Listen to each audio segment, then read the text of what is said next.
कर्म बड़ा या भाग्य? यह प्रश्न प्राचीन काल से ही एक उलझन बना हुआ है।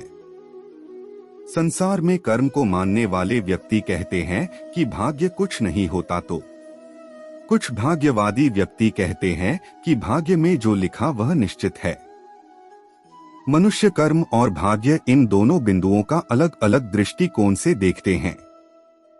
कर्म और भाग्य के इस प्रतिद्वंद का सत्य व सटीक उत्तर श्रीमद् भागवत गीता में स्पष्ट किया गया है, जिससे आज हम आपको परिचित कराएंगे। ज्ञान वृद्धि हेतु वीडियो को देखें व चैनल को सब्सक्राइब जरूर करें।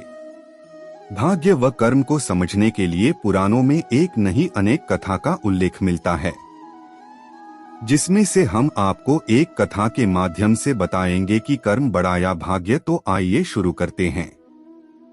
प्राचीन काल में एक संत हुआ करते थे, उनका नाम ज्ञानेश्वर था। उनके दो शिष्य थे, कर्मेश्वर और भगेश्वर। एक दिन कर्मेश्वर और भगेश्वर के बीच में बड़ी बहस हो गई कि कर्म बड़ा है या भाग्य। कर्मेश्वर कर्म को बड़ा मानता था, परंतु भगेश्वर भाग्य को। उन दोनों में बहस इतनी बढ़ गई कि उन्हें जाकर अपने गुरु ज्ञानेश्वर से जाकर उत्तर मांगना पड़ा।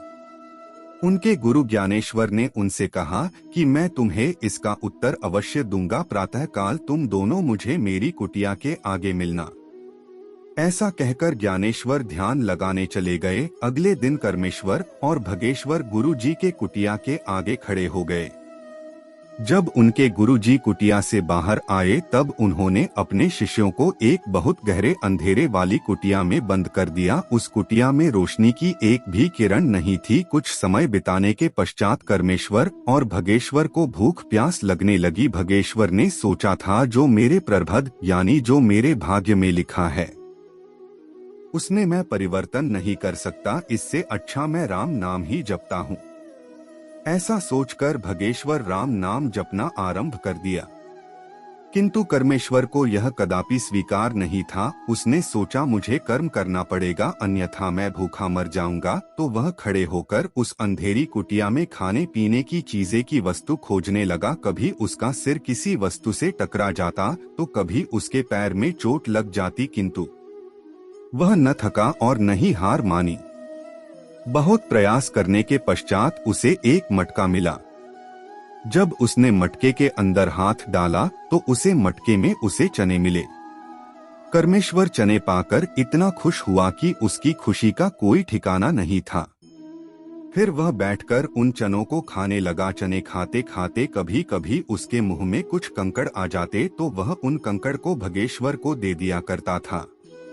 अगली सुबह जब उनके गुरुजी ज्ञानेश्वर कुटिया का द्वार खोला तो देखा कि कर्मेश्वर का तो पेट भरा हुआ था, परंतु भगेश्वर भूखा था।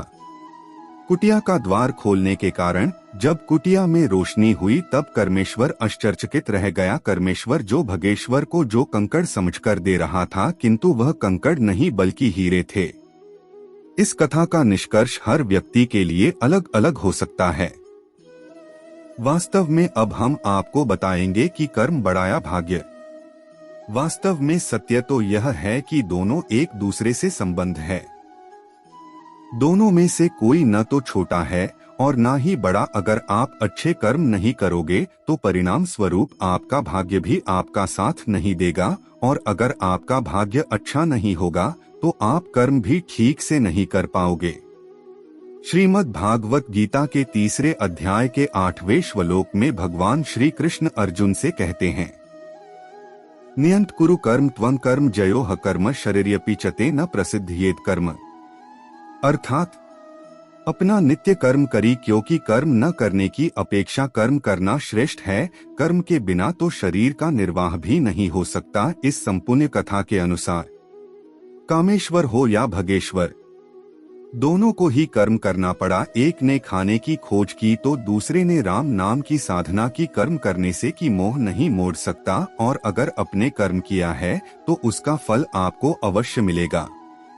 अब बहुत से व्यक्ति यह भी कहेंगे कि भगेश्वर को इतना बड़ा फल क्यों मिला। इससे संबंधित भगवान ने कहा है, सर्वधि मान परित्याज्य मामेकम शरण व्रज अहत्वा सर्वपापेभ्यो मोक्ष पिष्यमिमा शुचम। अर्थात संपुण्य धर्मों अर्थात संपुण्य कर्तव्य कर्मों के आश्रय को छोड़कर तू केवल मेरी शरण में आ जा, मैं तुझे सभी पापों से मुक्त कर दूंगा, तू चिंता मत कर। अब हम इस प्रस्तुति में मूल को जानें। कर्म या भाग्य में से कोई भी छोटा या बड़ा नहीं होता। भाग्य लोहे के समान है, जहाँ कर्म रूपी चुंबक होता है वही भाग्य खिंचता आता है। वास्तव में भाग्य हमारे कर्मों का ही परिणाम है। अनुकूल कर्म किए जाए तो भाग्य को अपनी ओर मोड़ा जा सकता है, परंतु भाग्य के सहारे बैठकर कर्मों से दूरी बना लेना ही पराजय, दुख और परेशानियों का कारण बनता है। हम आशा करते हैं कि हमारी प्रस्तुति आपको पसंद आए हो।